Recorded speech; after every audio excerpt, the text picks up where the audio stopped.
Hello everyone, welcome back again to my YouTube channel. My name is Kevin Saidi. Pada YouTube channel ini, teman-teman akan menemukan informasi menarik seputaran technical analysis untuk cryptocurrency. So if you guys like crypto, make sure to hit the subscribe button and don't forget to leave your thumbs up kalau kalian suka dengan konten yang saya bahas pada video ini.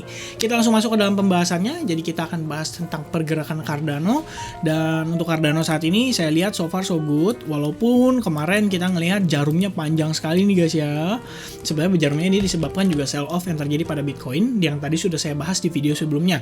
Nah, saat ini kita perlu antisipasi gini guys. Jadi kalau misalnya kita lihat dengan seksama, saya hilangkan gambarnya. Kalian lihat ya bahwa sebenarnya exponential moving average 34 sampai yang 55 sekalipun itu sebenarnya ngedecline dari pergerakan Cardano-nya. Jadi kalian perlu hati-hati terhadap potential resistance di kisaran area tersebut, terutama untuk exponential moving average 34 di kisaran 1,28 dolar. Jadi kalau misalnya kita ketahan di situ, kalian boleh expect ada pullback yang bisa terjadi, terutama untuk time frame daily. Nah, cuma kalau misalnya secara chart pattern, saya lihat ini ada indikasi terjadi breakout. Kalau kemarin obviously kita false breakout.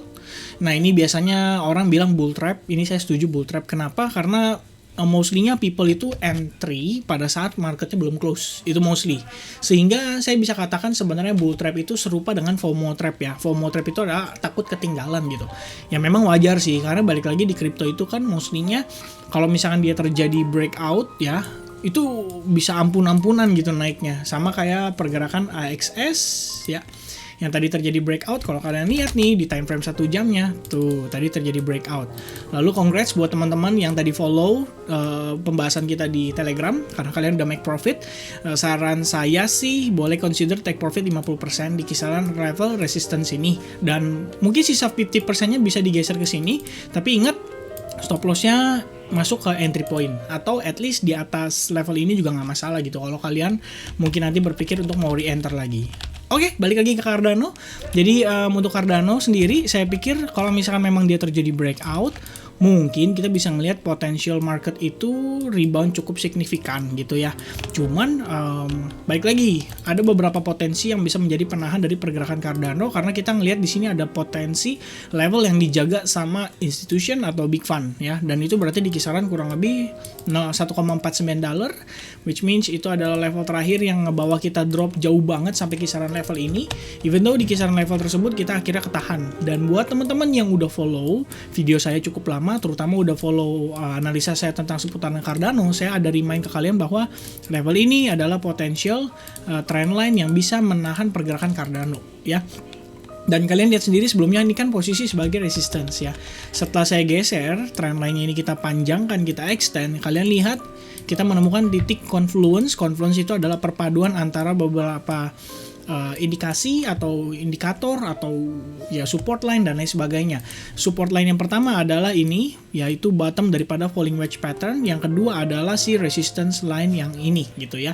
Dan yang ketiga sebenarnya kalian lihat juga di sini kita banyak banget dapat reaksi atau di main zone daripada pergerakan si Cardano. Jadi kalau misalkan saya boleh extend, kurang lebih kayak gini guys.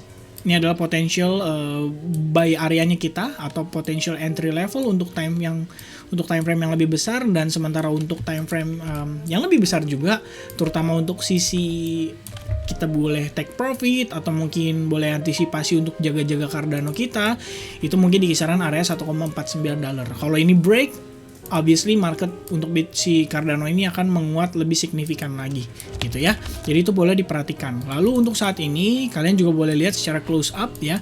Ini ada beberapa level. Ini saya hilangin dulu. Saya hilangin buat time frame daily-nya ya biar enak.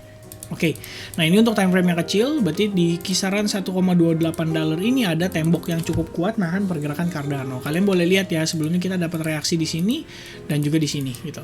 Jadi ada decline, bahkan ini sempat retest 2 kali atau 2 hari, dan kita akhirnya bertahan di bawah level tersebut gitu ya. Sampai sekarang saya bisa katakan kita masih bertahan di bawah level tersebut. Jadi boleh antisipasi teman-teman di kisaran area ini. Bukan berarti kalian boleh short buat yang trader ya, tapi lebih baik untuk jaga-jaga gitu. Jangan long terlalu cepat juga, lebih baik buy on breakout, itu lebih preferensi saat ini gitu. Oke, kita akan coba masuk ke time frame 4 jam. Untuk time frame 4 jamnya sendiri, pembahasan saya terakhir adalah menggunakan Fibonacci extension. Jadi saya tarik itu dari rally yang ini atau pergerakan yang ini ke pullback yang ini, dan kita dapati beberapa potential level yaitu di kisaran $136 dan $134, yang ternyata terakhir pun kita dapat rejection di kisaran level 161,8%. Artinya memang targetnya sudah tercapai. Dan bagi yang nanya apakah saya masih ada posisi Cardano, terus terang posisi saya itu udah kena stop profit. Jadi kebetulan saya taruh stop profit itu right under di support level ya. Jadi ketika dia breakout, saya dapat stop profit saya di kisaran level ini. Dan kemarin juga saya taruh sengaja di bawah exponential moving average 21 atau 34 di kisaran area ini. Dan sekarang saya belum entry lagi karena secara market sendiri saya pikir kita masih berpotensi ngelihat si sellernya itu masih akan take over market ini gitu ya. Kenapa? Pertama gini guys, kita bisa lihat dari time frame yang lebih kecil ini atau di time frame 1 jam, itu di kisaran area ini itu ada yang namanya demand area ya. Demand area itu berdasarkan recent high juga. Jadi ini adalah high, ini adalah low level, oke. Lalu ini adalah high level dan ini low level. Secara pergerakan ini berarti udah membentuk yang namanya higher high, higher low, oke. Dan saat ini even though kita create higher high, kita memang belum lihat yang namanya higher low.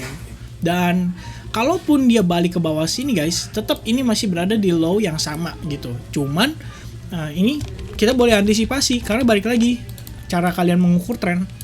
Saya sudah bahas di video study time, jadi buat yang belum nonton silakan mampir ke konten study time saya ya.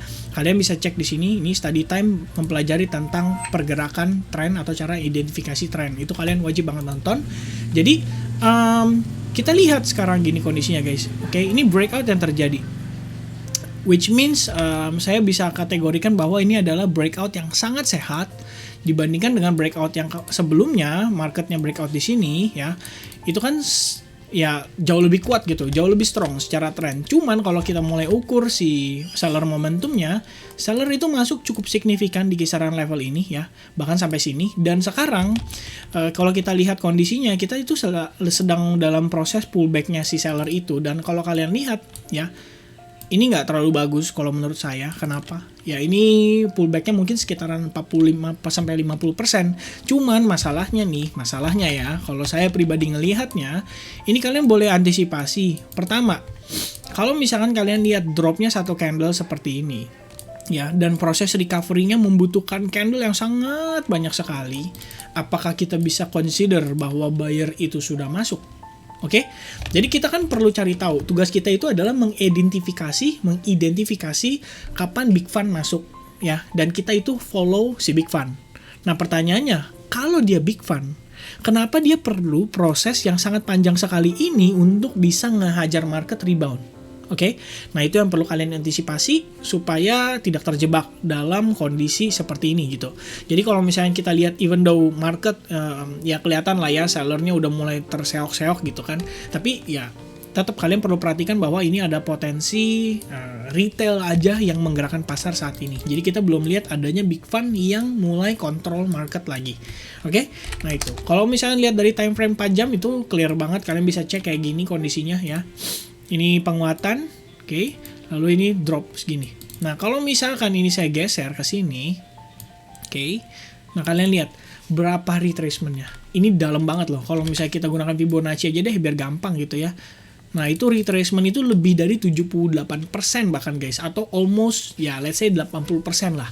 Nah, pertanyaannya, kalau misalkan tren kita si buyernya ini kuat, kenapa dia perlu istirahat sampai 80%? Oke, nah berarti kita perlu antisipasi hal tersebut. Dan saran saya sih, kalau saya pribadi mungkin nggak akan trade dulu ya. Dengan kondisi saya kemarin udah kena stop profit juga, ya udah saya pikir time to rest a bit ya kan. Kita lihat dulu kondisi market sekarang mau bawa kita ke arah mana. Apakah hari ini close di atas level ini atau tidak? Nah itu kita coba lihat kondisinya berdasarkan closing hari ini. Paling gitu untuk Cardano.